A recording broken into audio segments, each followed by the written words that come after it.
What's up, you guys? Today I'm gonna show you all my squishies, and I think you already heard of squishies, so let's just go squish them.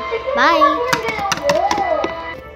So we got this waffle squishy. It's a pink one with drizzles on it, and my friend gave it to me. She didn't want it anymore because its drizzle is peeling off and it has lots of defects, and it's actually very cheap. So let's go to the next squishy. Yeah, so we have this bun squishy. It's really soft. It has lots of defects here. There you go. So let's go to the next squishy.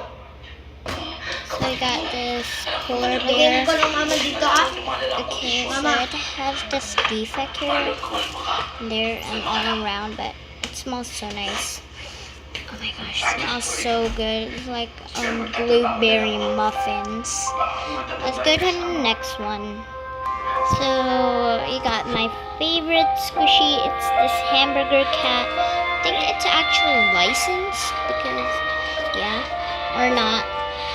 But it's so soft and it smells so good. It's so slow rising. So yeah.